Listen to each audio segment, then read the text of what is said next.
Chad Rainey here with Trust Your Passion. Today, my friend Donnie Barker, also known as Crazy Kano. Crazy Kano. He's a TikTok guy, a Facebook guy, a YouTube guy. Check him out. We're gonna have a real cool conversation. I met him about a week ago. Yeah, a week ago.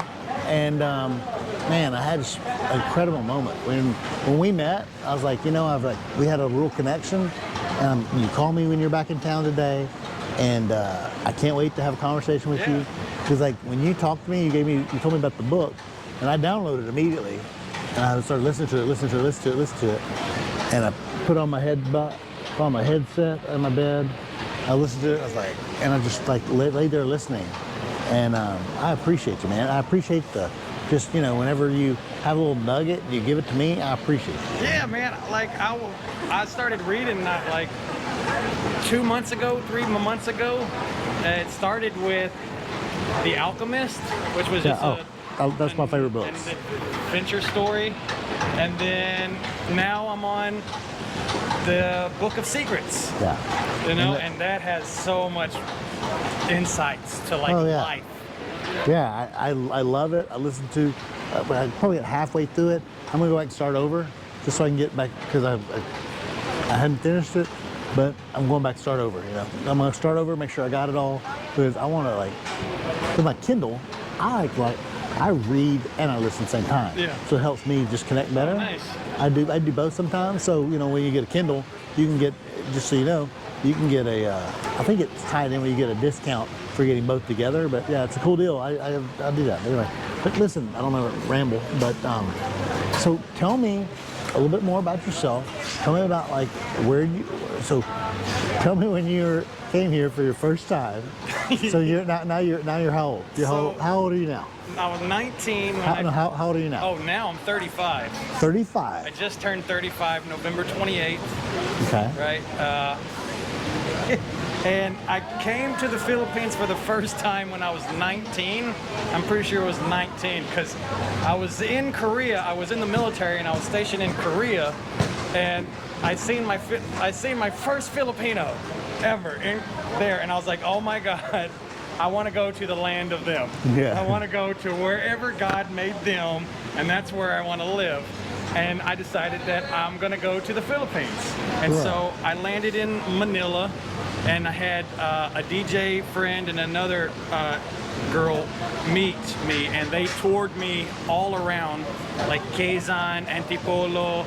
We went all the way up to Clark, and I spent a bunch of money in Angeles. I spent a lot of money there. I rented jet skis.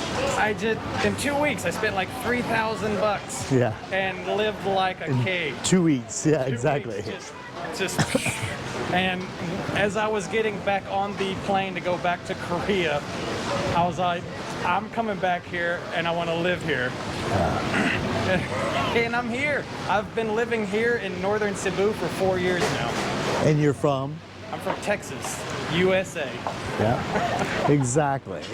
So we have that in common also. So when you meet people from near your hometown, it's like, holy shit, So I appreciate you. And so tell me a little bit more about when you came here, what are the biggest changes that you've seen through the years? And also, I'm gonna let you go and you run as much as you want. All right, well, one of the biggest changes that I've seen here is how slow-paced everything is, right? And in the beginning, when I first came here, I was so wound up, and I had so much frustration and anger and impatience that, I'm surprised I didn't have a heart attack. Yeah. I drank constantly. I was just always looking for something outside, and I don't know. But over the time over the years I've spent here, I've learned to really let it go. Because if you notice, Filipinos, they have Filipino time. So obviously, it's kind of like they don't care. They're like, yeah, 11, I'll be there at 12:30. It's okay. There's not a big deal around it. And then you start thinking why. Yeah. And it's because really there's not a big deal. And your anxiety, and my anxiety, I mean, the thing is, like, you trigger. The thing is like, I think sometimes whenever we meet Filipino women, we don't understand that. And so, I mean, everybody's on their own clock. Yeah. And they haven't changed your clock, you know? You got to set your clock 2 hours ahead of everybody else. You know, here, the word Filipinos, so when they show up, they're going to be there at 6. Then they say they're going to really be there at 8. There's a lot of traffic here also in the winter times also. So anyway, but yeah, it's very different, and but like you said, let it go. Well, I'm learning how to let go. you know, there's a lot of hardships to be had here. Like if you're new here and you come to live here and you meet people, just know that there's a learning curve. And you're gonna have lessons learned. Try to learn them, don't hold grudges. It's hard to let things go because we take it so personally. Our ego is so hurt, you know? And oftentimes, like, all right, I'll speak for myself. I used to have this first person, like I was the main character. So it was always self-centered on me. And so it was like whenever something happened to me, I didn't often want to take accountability for what was happening to me. So I'd be like, oh, I'm feeling like this because of them. And the Philippines has helped me, not only the Philippines, but some of the Filipinos that I've met here have helped me see people. They've helped me they help me see myself in other people so that I can hold compassion for them, because like no one's perfect. So like the way I hope people are kind to me, like a genuine kindness, I want that reciprocated out. So I just try to be kind. I choose kindness. I'm tired of always being angry. I'm tired of always like smashing things and drinking. And I said, you know what? I just want to give you a hug and say, it's okay. And it started because I was saying that to myself. Like when I was saying, hey man, it's okay, come here. It was like me saying, hey Donnie, it's okay, come here. And I think I needed that for a long time. It was fucking hard. And now when people ask me, how are you? Are you happy? I say, in general, man, my life is better. I am generally happier. Life has its ups, it has its downs. That's never going to change. But when we're in our downs, we don't have to sulk in it. We don't have to roll in the mud. We can remember the good times that we had, and we can know that these bad times are going to pass. Because just like all of our good times passed, every good time we have, it passed, right? So every bad time passes too. Nothing is permanent.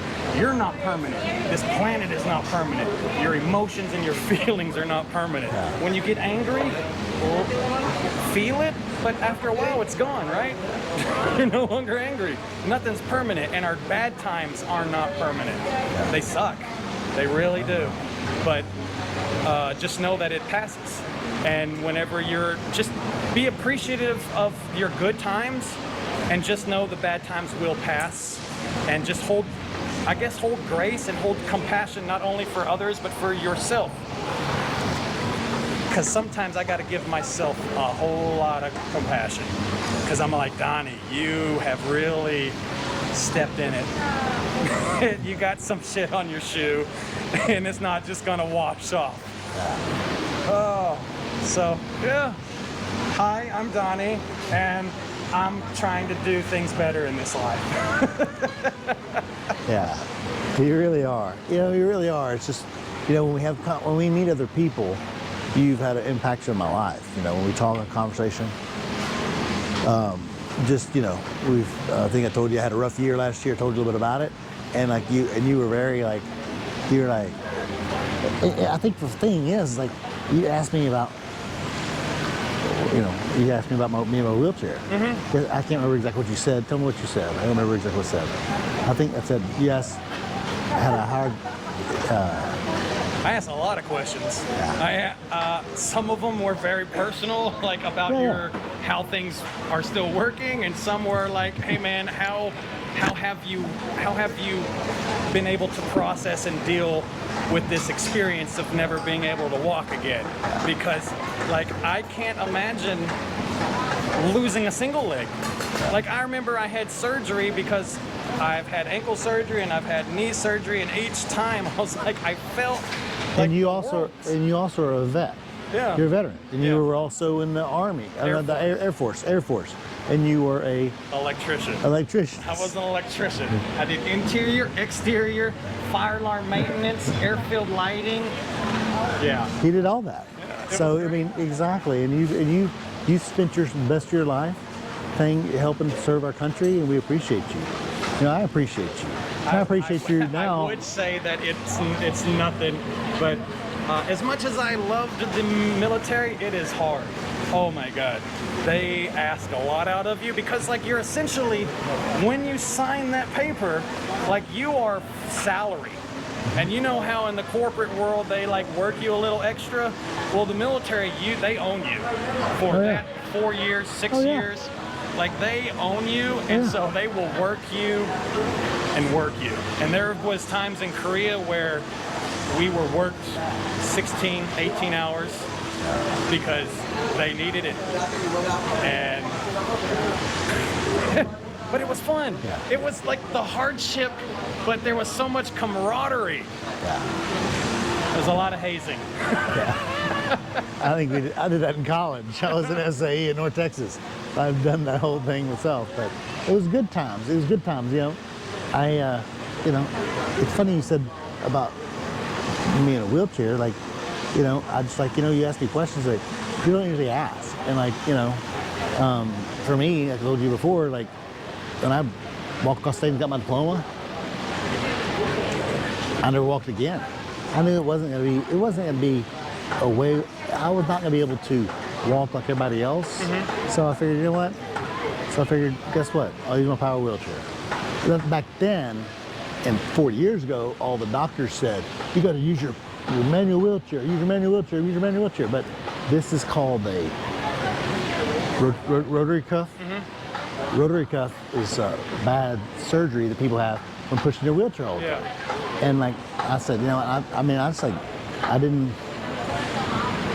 I think that, in my opinion, certain doctors have always been practicing medicine, but never perfected. And so I always said, this is, you know, so I just like want to do my own thing. So anyway, I appreciate your conversation we had last week. Yeah, man. Yeah, it was surprising that I was able to have. It was a deep, meaningful conversation to me. Yeah. You know, because oftentimes, like whenever we meet people, it's a very shallow kind of encounter usually. Yeah. That's that small talk. If people are wondering what is small talk, it's that conversation, chica in the baby between pool. two people that is nothing happening. How's the weather? I don't care about you. I just want to seem like we're connecting. Then you get into the depths of people, and that's where I've learned that I really like. I used to be extremely shallow and not really give a shit about the other person because I didn't see them. I just thought, like a lot of people I thought were NPCs, non-player characters. That's why I was like, I thought that I was in this video game and I was the main character and everybody else was just supporting roles. And then over time I've learned that, like, I am them and they are me. Like, we are connected in a way that people don't comprehend. They don't get it, that we are connected in such a way. And I just know that when I see people, I do get annoyed sometimes, but I try my best to remember that they're like me, man. Yeah. We're the same, and I need to just hold space, hold pause, and just give them a little bit of grace. You know, just, hey man, it's okay. And a lot of people need that. Yeah. I have met so many people who just, I guess they've never had someone give them that kind of like patience and grace and just compassion and support. A lot of people don't have a support or someone to champion them and be like, oh, that's what you want? Oh my God, that is amazing. I think that you would do well in that. You should try that. Yeah. Oftentimes it's like, no, I think you should be a nurse. Yeah. You know, I think you should be a lawyer. Yeah. Yes. Help the family. Yeah. Help the family. We don't care about your feelings or your life. Your life belongs to us and this family. And I'm like, man, come on, they're people too. Like, because we can make money following our passion. Like, you can make money following your passion. Sometimes it takes a little longer, but the money's there. The money is always there. Get out of the mindset of survival, guys. Because once you shift from surviving, like every day, where's my food, where's my water, how am I paying bills? After you get out of that, you get into the mindset of thriving. And Maslow's mindset of abundance. Maslow's hierarchy with safety and all the different things that you need. Yeah. In all reality, we live a life of abundance. Even some of the people who are super impoverished financially, they have found ways to just live their life with what they have, and they're still smiling. And you see these people with all this money, myself included. I had all this money and all these things, and I was still like, why am I sad? Why am I miserable? It's because you don't understand what you have. You're not dying. You're not starving. Your bills are paid. You have a roof. You have people who care about you. You're no longer in survival. No one's attacking you. No one's taking your shit. We are thriving, right? We may not be thriving right now, but we're definitely not dying. Like, we're not dying. We can wake up tomorrow and be like, oh, I have another 7 days before I'll starve to death, or something. So, okay, so real quick, so we're talking about that. So you were here last year with the tsunami. Oh yeah, there was a typhoon. The typhoon. The typhoon. So tell me a little bit more about the typhoon during that period of time. Because a friend of mine was telling me about how hard it was here. They couldn't get water, couldn't get electricity, couldn't anything. So tell me about how that was for you. Well, I live up in northern Cebu, so this last typhoon that went through, that was really bad. We were out of power for maybe 4 days, and then they got the power back up.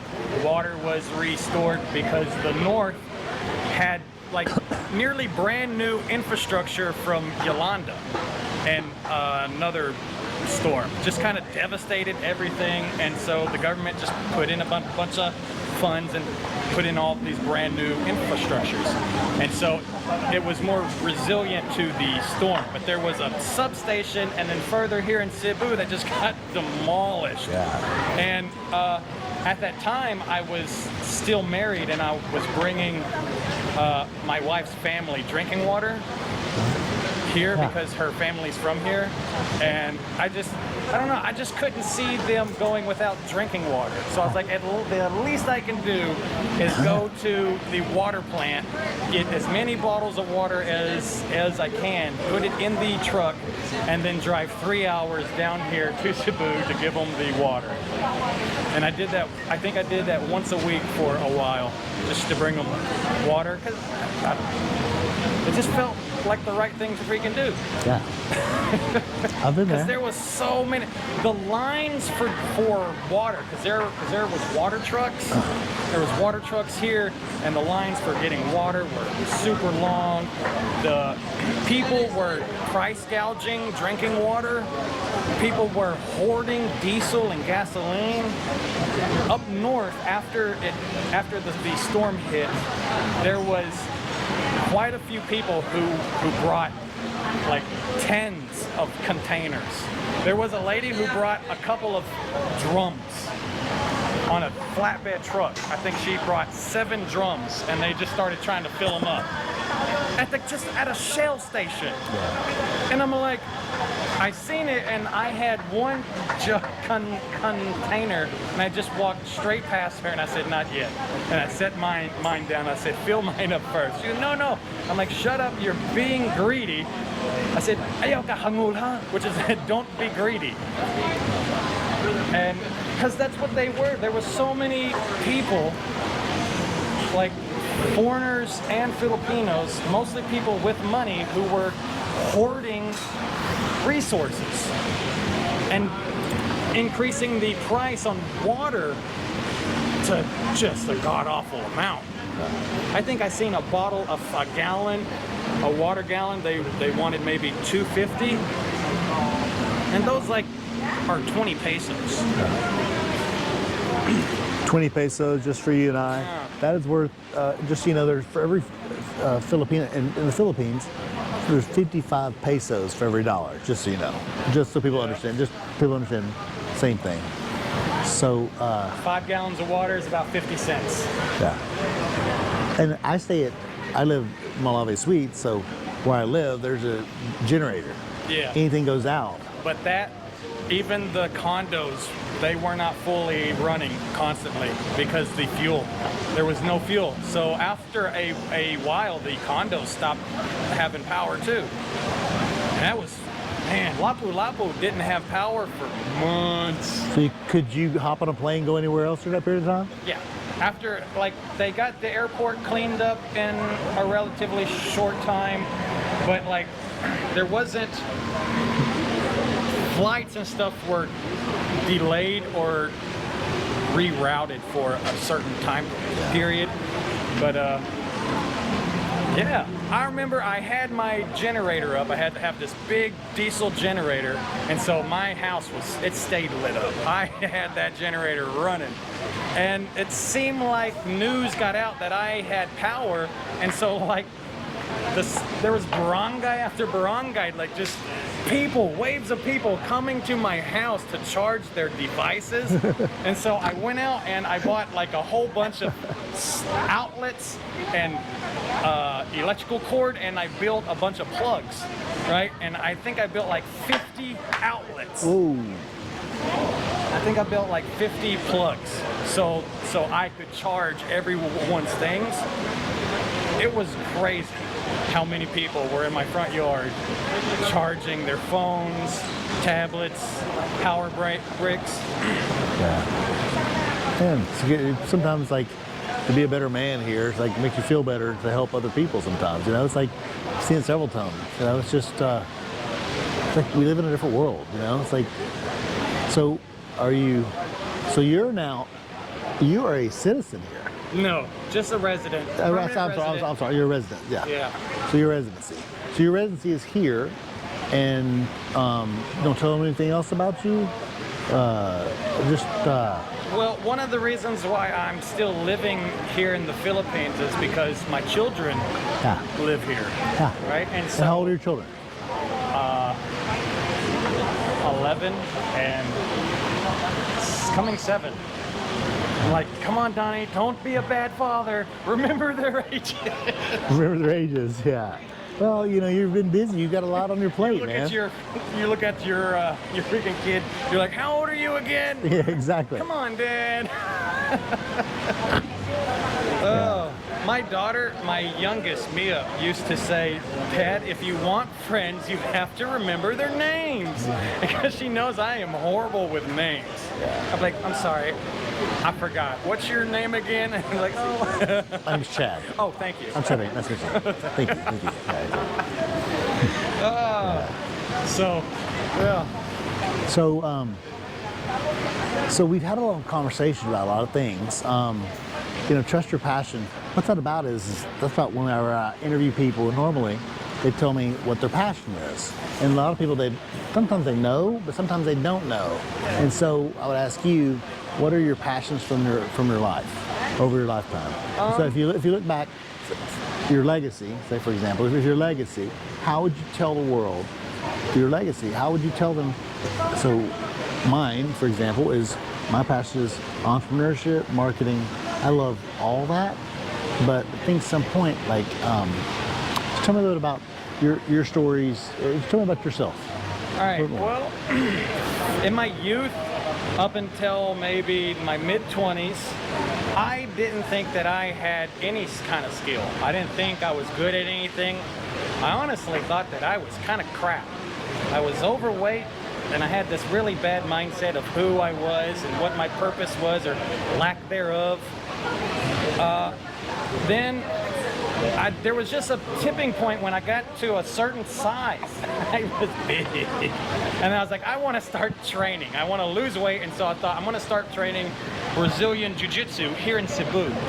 This was when I was studying film school here in Cebu at the old Sacred Heart School. I was studying film and I was using my GI Bill and I was just getting big. Yeah. And I was like, I gotta lose weight. How do I do this? I'm gonna train to fight. I'm gonna do jujitsu. And I tell you what, you know how big your freaking girlfriend is? Oh man, one of those girls nearly broke both my arms that night doing an arm bar. I was like, come here, little girl, I'll show you this. Yeah, she almost broke. She took my, oh man. It was first this one, and I was like, oh, you got lucky. Oops. And then she did this one. And then I was like, maybe there is something to this, because she was tiny. And I was just this big, ginormous slob of a man trying to power through everything. And she was like, let me show you what's what. And that's what humbled me in the beginning. I was like, there's something to this. I want to keep doing it. And then then my wife at that time got pregnant with Mia, my youngest. And so we moved back to Texas because I wanted her to have her U.S. citizenship. Yeah. And so while I was there, I started training Brazilian Jiu-Jitsu with my coach, Chris Gonzalez. He is the teacher over in A Crazy Jiu-Jitsu in Waco, Texas. He has a fantastic gym. And I got my purple belt in Jiu-Jitsu through him. And it just showed me what I'm capable of. Like I have grappled or wrestled, fought men that was like close to 7 foot, you know. They had to have been like 250, 300 pounds. And once you know what you're doing, once you understand the dynamics of fighting, it's like a game of chess. And if you're playing chess with someone who doesn't know chess, you're like, hey man, this is too easy. Yeah. And fighting's similar. Fighting is so much similar. And that helped me not be so afraid physically, because I used to be such a scared boy. Even when I was like 28, 29, I still thought of myself as this small, timid boy who couldn't protect myself. I thought somebody was gonna hurt me. And just recently, I've kind of got this inner strength that I can protect myself. No one's actually gonna hurt me. The boogeyman's not coming. I don't have to train as though World War III is coming. I don't have to be all like, I gotta be the best that I can be and train and be the best marksman because the world's ending. I don't gotta do that anymore. I don't have to be doom and gloom. Yeah. So my passion now, what inspires me now is helping people. I want to inspire people to just inspire. I want, like, my youngest Mia helped me to be more in touch with my feelings and my emotions and know, like, be soft. And my eldest, Adriana, she is the one who has pushed me to, like, she inspires me to inspire her. I'm like, man, I just want to lift her up and be all like, you're amazing, you can do this, and I want to be an amazing dad so that she has a great role model. And it's like an echo, like, she inspires me, I inspire her, and it's a wonderful little thing. My daughter is amazing. I don't like, very smart. I like to say that my eldest is my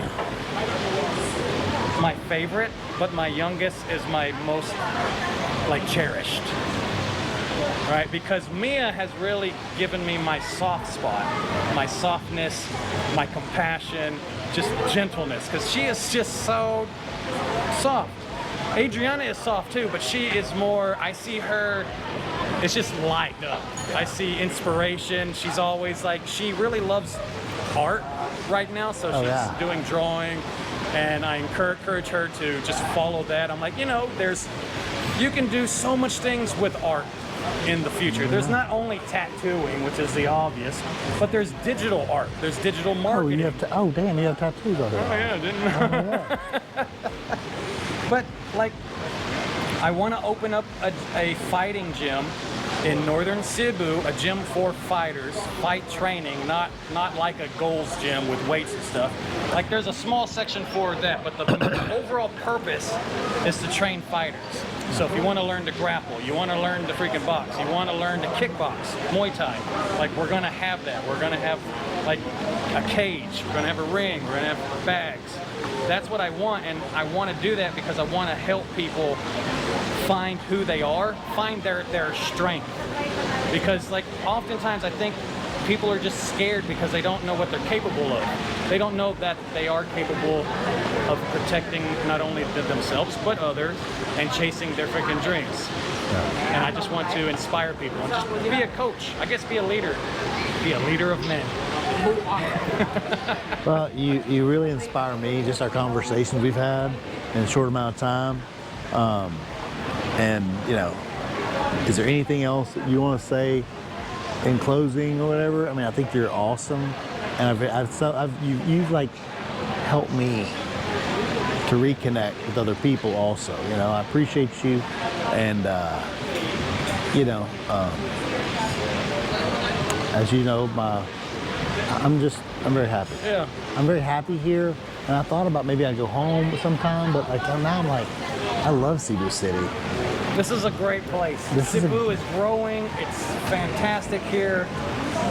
It's a great place. So yeah, so you are 2.5 hours. Yeah, 2.5 hours, 3 hours, depending on traffic up north in Bogo. I have a vlog, A Crazy Kano in the Philippines. Yeah. Check me out. I'm not traveling much, but soon. It's 2024. I'm gonna get it back up and going. All right. So speaking of traveling, what other countries have you been to around in the Asia area? Honestly, I've been to Vietnam and South Korea. Okay. And the Philippines. That's really the honestly. most of So what's the feedback from Vietnam? Because a friend of mine from Nash, Texas, which is just outside Texarkana, in Nash, Texas, he met a girl in Manila. He got married, and he goes to Vietnam because it's cheaper there, and he works there, and he works online. He works online a lot of times, and he just travels to different countries. So now he's married, and like he's very happy. But he told me a little bit about that area. And I have several friends that are that are there now, and so now I met people that are in Thailand, people in Vietnam, and those were two of my lists in the future to go to. So, tell me a little about your experience in Vietnam. Yeah. The English is not as well spoken there as it is here. Like people will say, oh, the Philippines, they don't speak English. All right, they do. All right, they're just a little shy. It may be a little broken. Give them a little break, okay? Cut them some slack. But Vietnam, I had my translator out. I was like, how do you say this? I did that in Costa Rica. I don't even know Spanish. But the scenery there, the country is just so. I went up north. I was in Hanoi, and I kept going up. And you know how in Avatar the Hallelujah Mountains, the floating, like it was similar to that. Like they're not floating, obviously, but sometimes the clouds would cut into them, and just how they're structured. I was like, wow. And you're just seeing these massive kind of mountainous, cliffy things, and it's like you're in Asia, but it's a different Asia. It's not like the Philippines. It's like, wow, I'm in Vietnam. You're in the jungle. You're in the jungle, baby. Yeah, it's We were there and we were looking for some guy named Charlie. I don't know where he was. We're like, hey, are you Charlie? Have you seen Charlie? I don't know where he was. Yeah. So you've never been to Thailand? No, never went. I used to say in heated times when I was married, I'd be like, I'm going to Thailand, and if I'm ever single, you know, and I never did. Singapore? No. Nope. Never. I just. Malaysia? I'm not very well traveled. That's okay. No problem. No, I mean, you have a house, you have your own house Yep. in Cebu. Yep. You have a residence in Cebu, and now you've given your life to our country, and now you've gotten your life back. And by having 2 beautiful children, by having opportunity to be happy here, versus I don't think everybody's happy in the U.S. How many people are happy there? I mean, I think that they're just like, it just seems calmer here. It's not real wheelchair accessible, of course, as we talked about before, but I like it. It's all I need. I don't need more than that. I'm happy, and you know, I also feel more at home here than I do in the U.S. Like I feel at home, at peace, whatever you want to call it. Like it's here. The spirit of the Philippines just calls to me. It just keeps pulling me back. Since I came here at 19, the Philippines has always called me back. So you're 34. 35. So 35. Well, when you were 5 years old, I started my first company, and I knew all the Philippines that I told you about before, and I thought they were awesome people, and I just saw them years ago. I mean, it's just, and then 15 years ago, when you were 19, when you came here, when you were 19 years old, when you came here, I hired a virtual assistant. I paid her $300 a month, and she did it all on for me. At steel. I mean, she was like, it was awesome, you know. And then now she's gonna be my new virtual assistant starting. We're just a little late for our meeting today, but we'll meet tomorrow. But yeah, so it's just, you know, she knows me, and she's helped me in the past, and her boyfriend, they have 2 children. They're not married, but they have children together, and then they live in Dubai. So they live there, and I'm here, and so it's really cool to meet them years ago. And also, same thing with my friend I told you, they're here now, and now they're selling their house in Texarkana. So I mean, I think that when we meet people years ago and dream about being here one day, I wish I'd have been here when I was 19. Yeah. I mean, not really, not 19, maybe 29. Maybe 29. At Maybe 19, right before. it's like, did you have money at 19? Well, 29, I just sold my company. Yeah. So I was like, yeah, so it just, you know, my first company. And so, yeah, that was good times. But then I started my online music business, like at the wrong time. So things happen. Will we beat Napster? That's okay. It happens. It's okay. You know what It's all in the past. I've learned is that if you think of life as life itself is just a happening, right? And you are just an observer of said happening.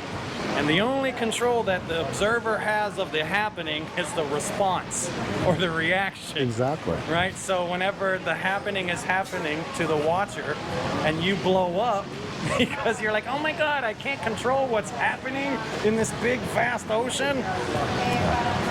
You're not meant to control that. It's just happening. It's just there. You're just supposed to just watch it, observe it, appreciate it. I appreciate you. I appreciate you. Yeah. All right. Well, listen. One more time. A Crazy Kano in the Philippines. Yeah. Crazy Kano. Show real quick exactly what it looks like. Did you get that? Did you get that one? Our camera guy in the background. Not even sure if he's paying attention. I think he fell asleep. That's all right. Well, listen. Thank you. I appreciate your time. Thank you. I hope you, Crazy Kano. I hope you appreciate Danny, my friend Danny here. Donnie. Donnie, sorry. It's okay. Have some compassion. D-O-N-N-Y. We all mess up sometimes. D-O-N-N-Y. All right. Sorry about that. Donnie. Donnie and Chad. 2 fucking Chads. We're just here hanging out in Cebu City, living our best life. Yeah. I thank you for your time. And we'll see you on the next episode. I'm Bing. Love you, fam.